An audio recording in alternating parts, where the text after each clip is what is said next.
जो परमेश्वर को मैं नित्य रात दिन पुकारती हूँ वो बड़े बड़े कार्यों को करता है, वो असंभव को भी संभव करके देगा कर मेरे अंदर एक दृढ़ विश्वास था।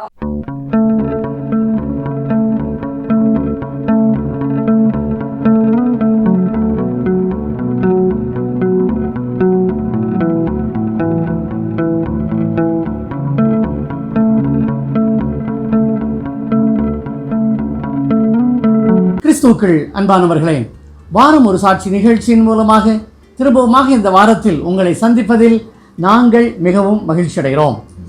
இன்றைக்கு நாம் சகோதரி விஜிலின் குமாருடைய 3வது சாட்சி, அதாவது ஒரு சாட்சியினுடைய 3வது பகுதியை நாம் இன்னைக்கு கேட்க போகிறோம். கடந்த சாட்சியை நீங்கள் நிறைய பேர் பார்த்துருந்தீங்க. இந்த சாட்சியும் பாருங்கள், கர்த்தர் உங்களை ஆசீர்வதிப்பார். ஸ்தோத்திரமா? ஸ்தோத்திரம் ஐயா. சரி, இப்போ இந்த விஜிலினுடைய 3வது சாட்சியை பற்றி நம்ம இன்னைக்கு பேச போகிறோம்.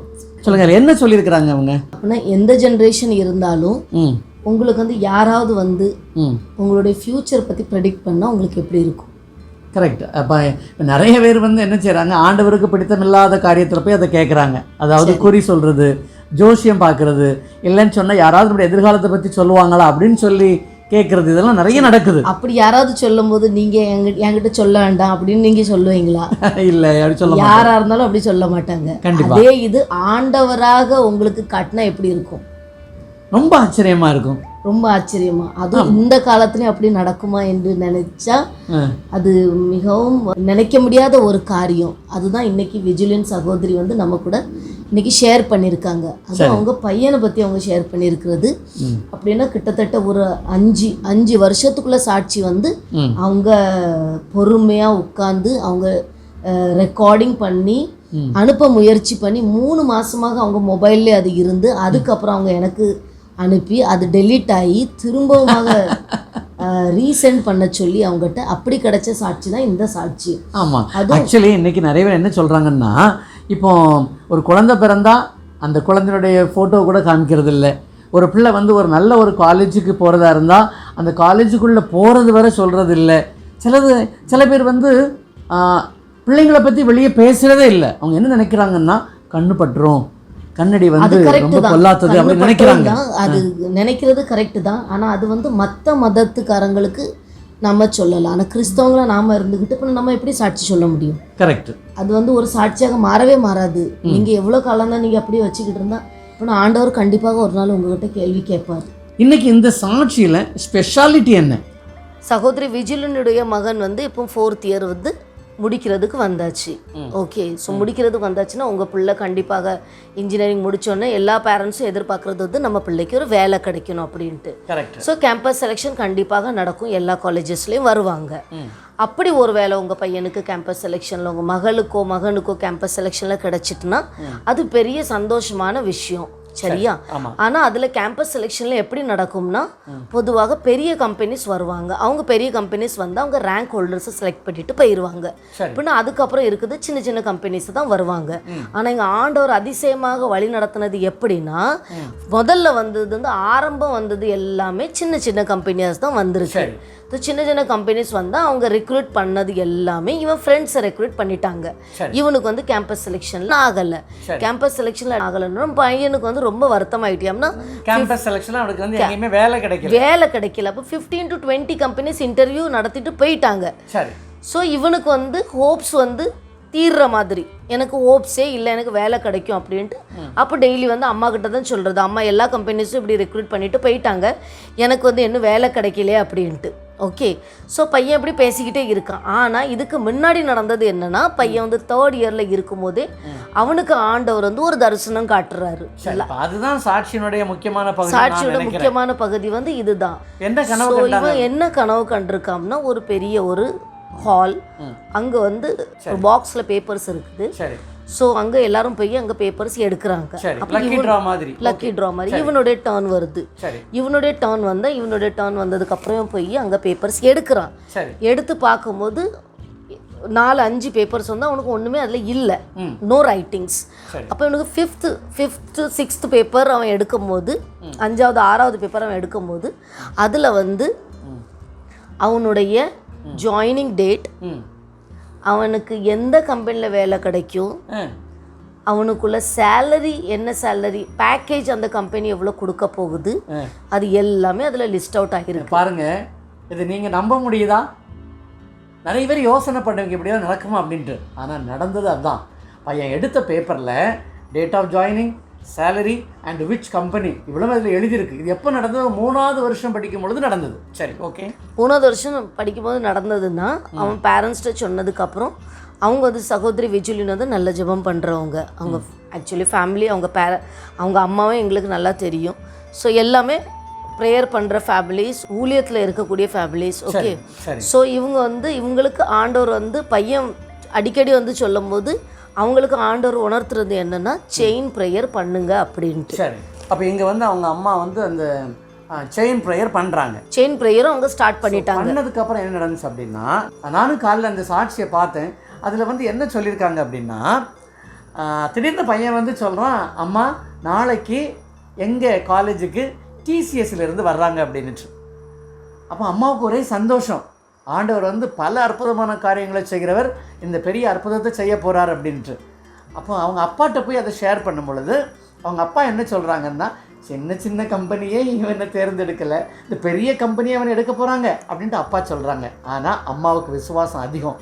அடுத்த நாள் பையன் காலேஜ் போகிறாங்க.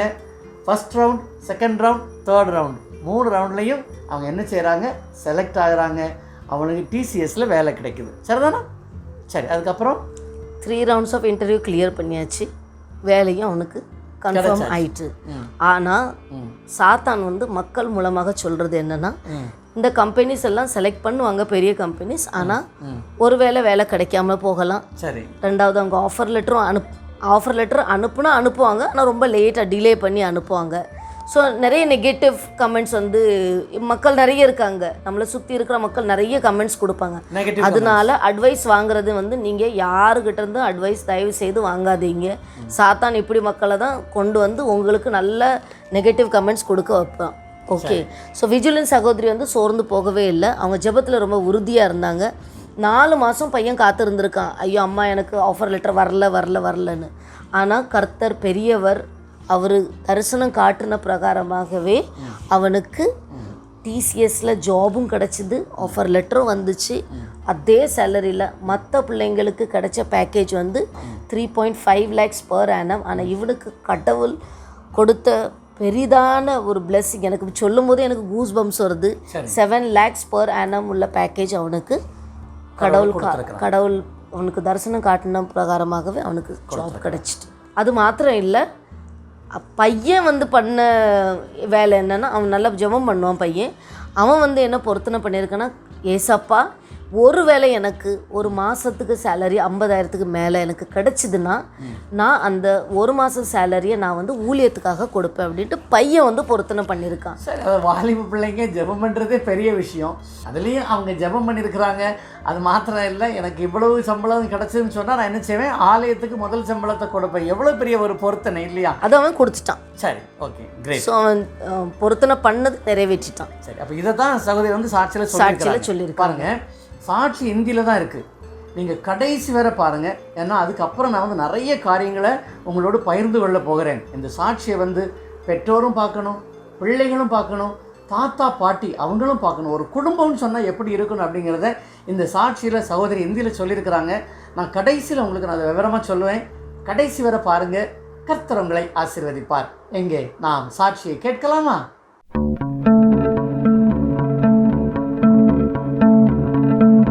उसने 4था वर्ष जब आया तभी उसके कॉलेज में प्लेसमेंट आते थे, बहुत सारे कंपनी आते थे, मगर जब भी ये टेस्ट देता था तो फर्स्ट राउंड में ही आउट हो जाता था। बहुत सारे टेस्ट में वो सेकेंड राउंड में आउट हो जाता था। ऐसे करके वो सेलेक्ट हुआ ही नहीं। ऐसे कम से कम 15 से लेकर 20 तक उसके कॉलेज में कंपनीज आई, मगर इसको सेलेक्ट नहीं किया गया। उसके फ्रेंड्स सब सेलेक्ट हो गए और आखिरी में मई महीना भी आ गया। तो उससे पहले 3rd ईयर में उसको एक दर्शन परमेश्वर ने दिखाया था, एक सपना के द्वारा। एक रूम है और उसमें बहुत सारे बच्चों को इंटरव्यू लिया गया और उनका जो रिजल्ट है वो एक पर्ची में एक बच्चों का नाम लिखकर एक बॉक्स में रखा था। तो ये ओपन करके उस रूम को जाता है अंदर और चुपके से वो पर्ची को खोल कर देखता है कि मैंने इंटरव्यू दिया तो मैं सेलेक्ट हुआ हूँ कर वो देखने के लिए वो खोल कर देखता है, एक एक पर्ची को उसका नाम नहीं मिलता है। फिर चौथा पांचवा जब वो पर्ची खोलता है तो उसमें उसका नाम दिखाई देता है, और उतना ही नहीं उसमें उसका जो भी पगार है, पेमेंट है, वो लिखा है, और डेट, ज्वाइनिंग डेट लिखा है, और कौन सा कंपनी ने उसे सेलेक्ट किया है वो भी लिखा है। ये स्पष्ट रीति से परमेश्वर ने उसको एक दर्शन दिया था 3rd ईयर में। अब ये 4th ईयर में वो कोई भी कंपनी उसको सेलेक्ट नहीं कर रही थी, तो ये बहुत ही उदास था, नर्वस था कि परमेश्वर ने मुझे दर्शन दिया है, मगर ये अभी एग्जाम भी होने वाला है और कॉलेज की छुट्टी भी होने वाली है, इसके बाद तो फिर कोई कंपनी आएगी नहीं सेलेक्ट करने। तो ऐसे कर वो बहुत ही उदास था। मैंने बोला परमेश्वर से कुछ भी असंभव नहीं है, वो सब कुछ संभव कर देंगे, निश्चय वो तेरे जीवन में बड़े बड़े कार्य करेंगे। और तू निराश क्यों होता है? कितना तूने जो इंटरव्यू दिया है उसके द्वारा परमेश्वर तुझे तैयार कर रहे हैं एक बड़ा जय के लिए। तू कितने बार हार गया है, मगर उस हार के द्वारा परमेश्वर ने तुझे बहुत सारे बातों को सिखाया है और इतना तैयार किया है कि ताकि तू एक बड़े जय को प्राप्त कर सके। ऐसे कर मैंने उससे कहकर परमेश्वर के वचन के द्वारा उसको तसल्ली दिया। उसके बाद परमेश्वर पवित्र आत्मा ने मेरे अंदर एक बात को डाली कि तुम चेन प्रेयर करो, जिसके द्वारा मैं तुम्हारे जीवन में सफलता दूंगा। तो हमने चेन प्रेयर करना आरंभ किया था। फिर क्या गुड न्यूज आता है, वो अचानक एक दिन आकर कहता है कि मम्मी, जो दर्शन परमेश्वर ने मुझे दिया था स्वप्न के द्वारा में, उसमें जो कंपनी का नाम लिखा था TCS, वही कंपनी कल हमारे कॉलेज में आने वाली है बच्चों को सेलेक्ट करने के लिए। ऐसे कर उसने वो खुशखबरी दिया और मैंने कहा देख परमेश्वर, उसने कहा कि ये संभव नहीं है कि इतना बड़ा कंपनी हमारे कॉलेज में आए बच्चों को सेलेक्ट करने, मगर ये दर्शन देखा वैसे ही हो रहा है कर उसने बताया। मैंने कहा परमेश्वर बड़े बड़े कार्य करेंगे। और उसने टेस्ट दिया, उसमें वो फर्स्ट राउंड में सेलेक्ट हो गया, तो फिर बाद में वो 2nd राउंड में भी सेलेक्ट हो गया, और इतना बड़ा आश्चर्य कि वो 3rd राउंड में भी सेलेक्ट हो गया। हम सब बहुत ही आश्चर्य हो गए जब मैंने इसके पापा को पहले बताया कि ऐसे कंपनी आई है, तो वो बोले कि छोटे छोटे कंपनी में पास नहीं हो पाया, इसमें क्या ये सेलेक्ट होगा, वो तो हो नहीं पाएगा, ऐसा करके उन्होंने कहा। परंतु मैंने मन में सोचा कि जो परमेश्वर को मैं नित्य रात दिन पुकारती हूँ, वो बड़े बड़े कार्यों को करता है, वो असंभव को भी संभव करके देगा कर मेरे अंदर एक दृढ़ विश्वास था। और मैंने विश्वास के साथ परमेश्वर के वचन को अंगीकार किया। और उतना ही नहीं, परमेश्वर ने बड़े बड़े कार्य किए मेरे बच्चे के जीवन में। वो कंपनी ने उसको सेलेक्ट किया और इंटरव्यू के लिए बुलाया। हम लगातार यहाँ पर चेन प्रेयर करते रहे परमेश्वर की आज्ञा के अनुसार।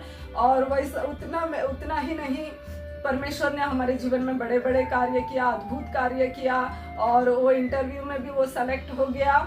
और जो दर्शन परमेश्वर ने उसको दिया था, जो पेपर में उसने देखा था, उसका जो सैलरी था वो भी सैलरी उतना ही था और कंपनी भी वही थी। ऐसे एकदम सेम टू सेम उसका सपना पूरा होते हुए हमने देखा कि परमेश्वर कितने अद्भुत रीति से अपने बच्चों को चलाते हैं। जो भी दर्शन वो दिखाते हैं उसे वो पूरा करने तक हमें छोड़ते नहीं है। लोगों ने कितना हमें डराया था। कोई ऐसे कहते थे कि अभी टाटा में सेलेक्ट हुए तो ज्वाइनिंग लेटर जल्दी नहीं आएगा, किसी को 1 साल हो जाता है, किसी को 6 महीना हो जाता है, या तो फिर किसी को आता ही नहीं है। ऐसे कर बहुत सारे लोगों ने डराया था, क्योंकि उसका इंटरव्यू होने के बाद भी उसका ज्वाइनिंग लेटर नहीं आ रहा था। 4 महीना बीत चुके थे, फिर भी उसका लेटर अपॉइंटमेंट लेटर नहीं आ रहा था। तो सभी हम व्याकुल में थे और लगातार परमेश्वर पर भरोसा कर हम प्रार्थना कर रहे थे। तो परमेश्वर ने हमारे जीवन में बड़े बड़े कार्य किए और उनके दिए गए दर्शन के अनुसार उसे 7 लाख का पैकेज मिला।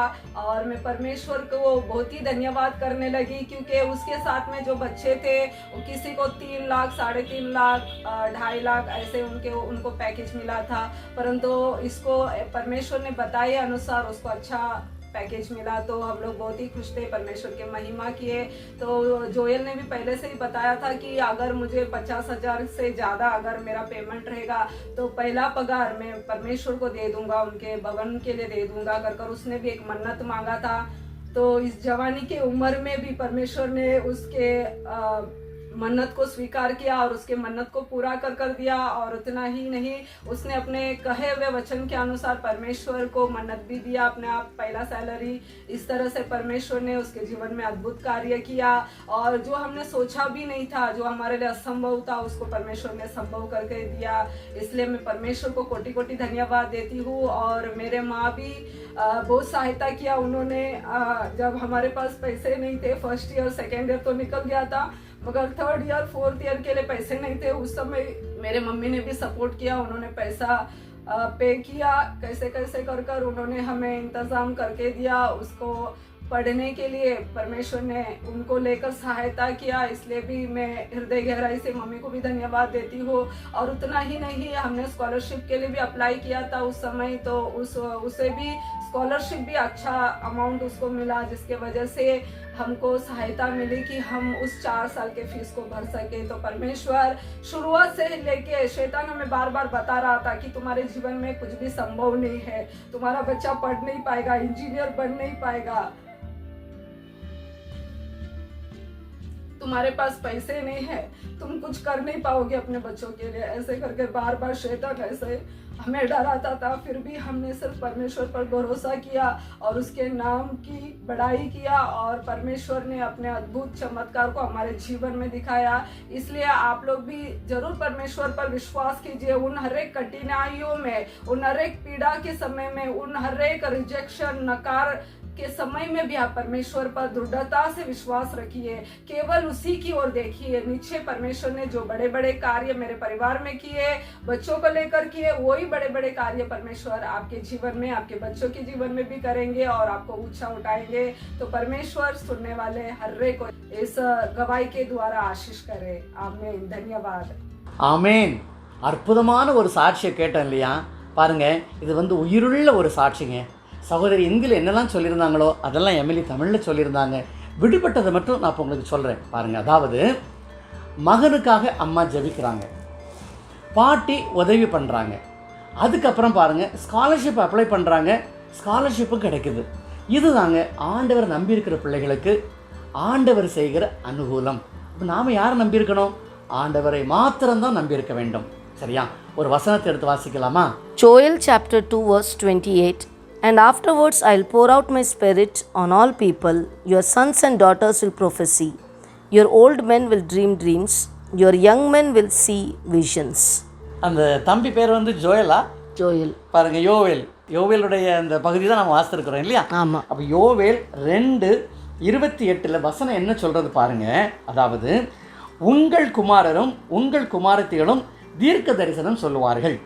சரியா? அதுக்கப்புறம் பாருங்கள், மூப்பர் சொப்பனங்களை காண்பார்கள், வாலிபர் தரிசனங்களையும் காண்பார்கள். அப்போ பாருங்கள், வாலிப பையன் தரிசனத்தை கண்டுகொள்கிறான், அதில் ஆண்டவர் தெளிவாக உணர்த்தியிருக்கிறார். அப்போ இதெல்லாம் நம்ம குடும்பத்தில் நடக்கணுமா? நாம் ஆண்டவரோடு அண்டிருக்க வேண்டும். இதெல்லாம் நடக்கிறதுக்கு பரிசுத்த ஆவியின் துணை வேண்டும். அப்போ நம்ம தினந்தோறும் ஆண்டவரோடு உறவாடுகின்ற பொழுது அவர் நமக்கு பரிசுத்த ஆவியை அருளுவார். இவை எல்லாவற்றையும், நம்முடைய வாழ்க்கையில் நடக்கப் போகின்ற எல்லாவற்றையும் நமக்கு உணர்த்துவார். நாம் என்ன செய்வோம்? தொடர்ந்து ஜெபிப்போம், பரிசுத்த ஆவியை பெற்றுக்கொள்வோம். இந்த உலகத்தில் ஐஸ்வர்யத்தையும் ஆசீர்வாதத்தையும் ஆண்டவரிடத்திலிருந்து நாம் பெற்றுக்கொள்வோம். ஜெபம் ரொம்ப முக்கியங்க. இந்த நம்ம சகோதரி விஜிலியன் குடும்பத்தில் பார்த்தீங்கன்னு சொன்னால் எல்லாருமே ஜெபிக்கிறவங்க, எல்லாருமே ஊழியம் செய்கிறவங்க. அவங்களுடைய ஆசீர்வாதத்தை நாங்கள் எங்கள் கண்களால் கண்டு கொண்டிருக்கிறோம். உங்களுக்கு அந்த ஆசீர்வாதம் வேணுமா? ஆண்டவரை விட்டுறாதீங்க, தொடர்ந்து ஜெபிங்க. ஆண்டவர் உங்களுக்கு எல்லா விதமான ஆசீர்வாதத்தையும் கட்டளையிடுவார். பாருங்கள், இந்த சாட்சி பல பேருக்கு இது பிரயோஜனமாக இருக்கும். ஆனால் நீங்கள் இதை கண்டிப்பாக ஷேர் பண்ணணும். உங்களுக்கு தெரிஞ்சவங்க யாராக இருந்தாலும் சரி, அவங்க வீட்டில் பிள்ளைங்க படிச்சுக்கிட்டு இருப்பாங்க, அது பிள்ளைங்களுக்கு ஒரு சாட்சியாக தான் இந்த சாட்சி பிரயோஜனமாக இருக்கும். நீங்கள் அதனால் எல்லாருக்கும் நீங்கள் ஷேர் பண்ணுங்கள். கர்த்தர் உங்கள் எல்லாரையும் ஆசீர்வதிப்பார். ஆமென். பாருங்கள், இன்றைக்கி நம்முடைய சாட்சி கொடுத்த சகோதரியையும் அவரது குடும்பத்தையும் அவர்கள் செய்து வருகின்ற ஊழியத்தையும் பார்த்து கொண்டிருக்கின்ற உங்கள் யாவரையும் தேவன் ஆசீர்வதிக்கும்படியாக ஜெபிக்கிறோம். திரும்பவுமாக அடுத்த வாரத்தில் இன்னொரு புதிய சாட்சியோடு உங்களை சந்திக்கும் வரை கர்த்தர் தாமே உங்களை ஆசீர்வதித்து பாதுகாத்து வழிநடத்துவாராக. ஆமென்.